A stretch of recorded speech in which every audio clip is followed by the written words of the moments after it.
Is Meghan Markle trying to grift Jeff Bezos at Amazon and bring back Archetypes 2.0?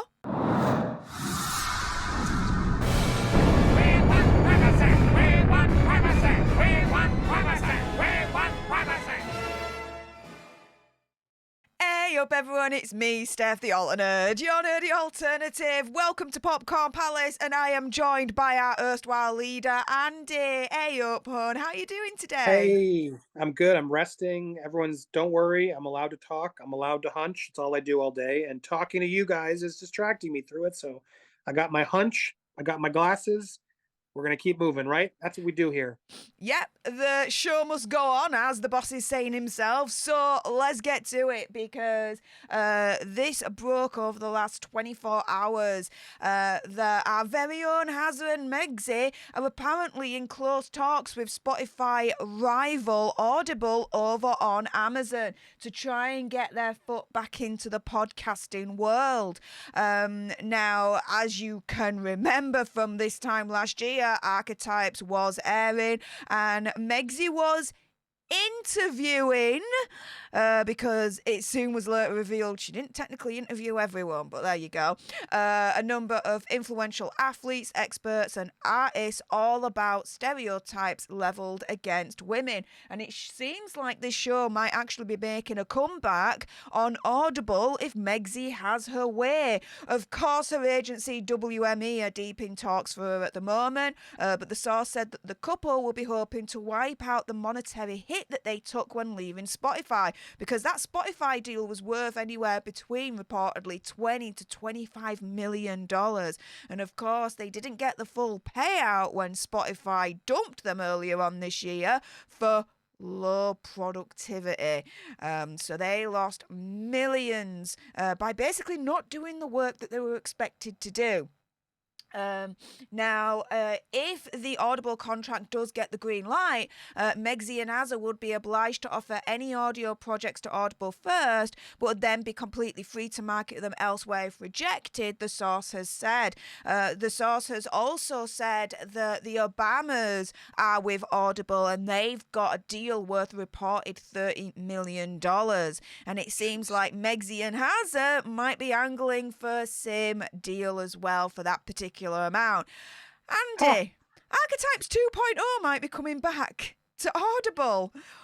I mean, look, the problem here is Amazon has so much money that they could probably afford to. Is if you're going to be in bed with somebody where you just want the check, Amazon and Apple are two places right now that are still paying way too much for stuff.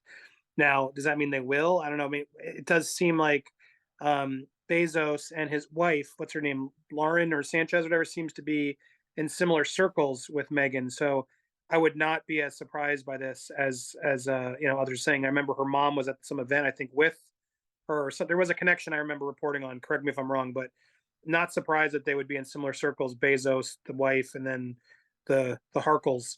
But let's call it what it is, though. This is a totally bad deal for Bezos. This is not a good show. They've proven the way that Spotify chucked them that they're not capable to make good podcasts. They didn't seem able to produce them on time. Harry, there were a few ideas that seemed to come out, and Harry was just not into it and seemed lazy to pay up front for something that they clearly are not that into or good at. Is a complete waste of money, in my opinion, to have first look deal of what audio they're pitching. Who wants any of their audio? Unless they're dishing out more drama, like, what is there still to get from these two? That's what I don't understand. And Netflix, I feel like, is doubling down a bit and trying to get their money's worth because the show did well, like the miniseries did well, and I think they want to be, because I know a lot of people are like, Netflix is going to fire them. It's not in Netflix's business to do that. Like, Netflix wants to make other Harry and Megans with other people. You know what I mean? Like, they want to be known as a reputable streamer that works with everybody and is fair to everybody.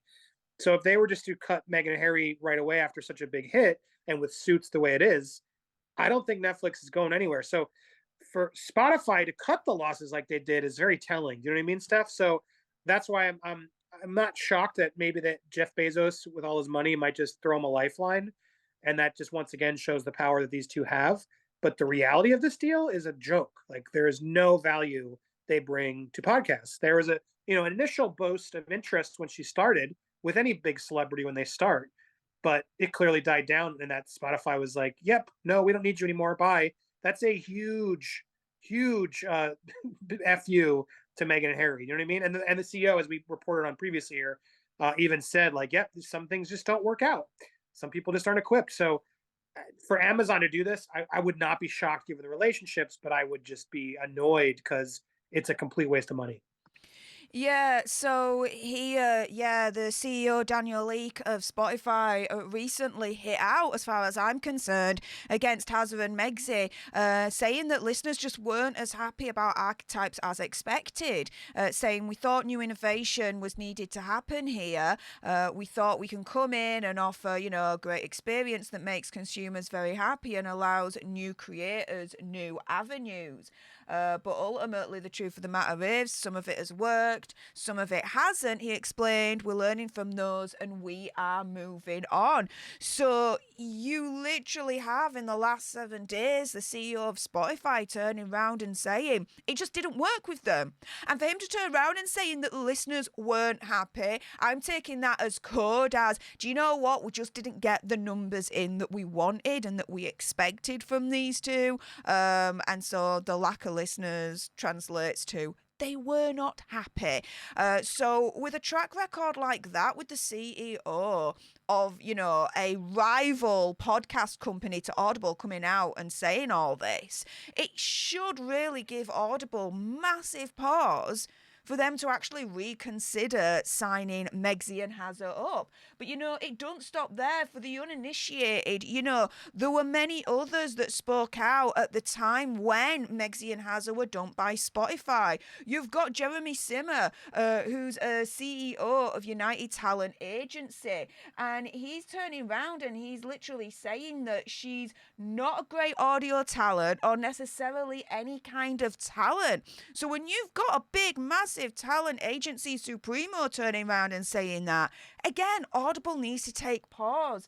Another one here was Spotify executive Bill Simmons. I think this is the biggest warning yet, as far as I'm concerned, for Audible, for them to reconsider signing Hazza and Megzi, because he turned round and he said, quote, "I wish I'd been involved in the Meghan and Harry leave Spotify negotiation. The effing grifters. That's the podcast we should have launched with them." He says, "I've got to get drunk one night and tell the story of the Zoom I had with Harry to try and help him with a podcast idea. It's one of my best stories. F them, the grifters." And he's a big major executive in Spotify, and he's saying that. Like, he's turning around and he's essentially saying they tried to swindle us for millions. Opinion conspiracy theory, whatever, right? Audible just needs to take one look at that statement there and be like, we ain't touching Hazza and Megzi with a barge pole. I mean, after 2-3 years, they did essentially 2 podcasts. You had the Archetypes podcast with Megzi, and then you had like this Christmas one that they did. I mean, talk about low productivity indeed, right, Andy? Yeah, it's not worth the investment. I mean, if they do this investment as a investment in the brand of the Duchess and Duke, that's really what he's going to do. And again, they may be in a circles. They're doing a lot of fundraising. They want to be in politics, she says, right? She claims there's a lot of stuff behind the scenes that if this really does happen, which I'd be shocked from a business standpoint because it's a bad business decision, it just shows the power and control they sadly still have, and the rich folks they have, Jedi mind trick to do what they want. So it'll be interesting to watch this one. I'll be interested to see. And now if they just launch the old show there, I'm sure they have the rights to put Archetypes on anywhere else, and maybe they attempt to put it there first. But who's going to go look for and listen to old episodes of this podcast now? Unless she brings a real, style to it with good guests and a better format and stuff. Who cares? You know what I mean? So we'll see. We'll see if this move deal happens. I'm going to say no, bad deal. But if it happens, then they have more sway than I think we're giving them credit for, stuff. Yeah, absolutely. And, this threat looming of a potential return of Archetypes 2.0, the only thing I would be excited for in that scenario would be it's more content for our channels because it'll be another weekly what's the stupid thing that Megsy has said now situation. With that being said, if you appreciated this video and you want more, and of course you want more, then make sure you subscribe to this channel, Popcorn Palace, hit that notification bell to all, like this video and comment down below your opinion, conspiracy theories and whatevers. And why not go one step further, join today, become a member, become a prince, princess, king or queen and get exclusive content from ourselves. With that being said, thank you so much for tuning in and until the next time you guys, laters!